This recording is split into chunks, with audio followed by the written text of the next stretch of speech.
O inventor da máquina de costura foi, sem dúvida, um gênio. Quando costuramos à mão, precisamos passar a agulha de um lado para o outro do tecido. Mas nas máquinas de costura, vemos a agulha apenas perfurar um lado do tecido. Então, como o fio é fixado no tecido? E com tanta rapidez?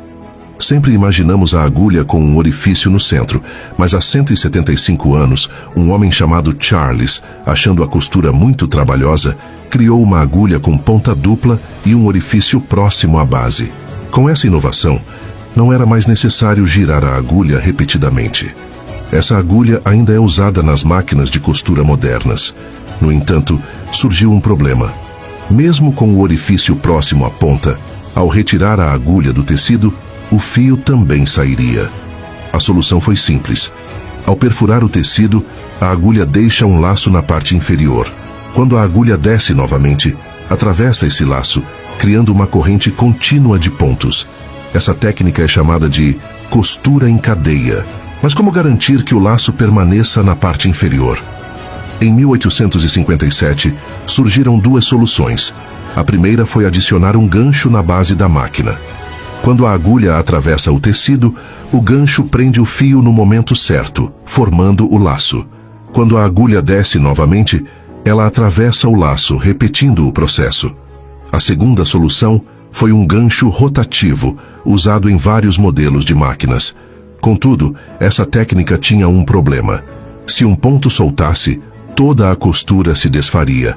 Para resolver isso, adicionaram um segundo fio abaixo do tecido, conectado a uma bobina. Quando a agulha perfura o tecido, esse segundo fio entrelaça-se ao laço superior, criando um ponto chamado ponto de travamento. Isso evita que a costura se desfaça. A bobina foi posteriormente aprimorada para girar, simplificando o processo. Assim, a costura nas máquinas atingiu sua forma básica, mas restava outro desafio: mover o tecido automaticamente. Nas primeiras máquinas, o tecido precisava ser movido manualmente após cada ponto, o que era demorado e impreciso. Para resolver isso, foi adicionado um calcador que pressionava o tecido contra uma placa metálica com sulcos, parecida com uma tábua de lavar.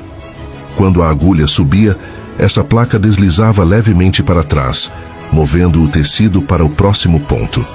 Essa inovação garantiu pontos uniformes e movimento automático do tecido. Até hoje, esse mecanismo é usado em todas as máquinas de costura.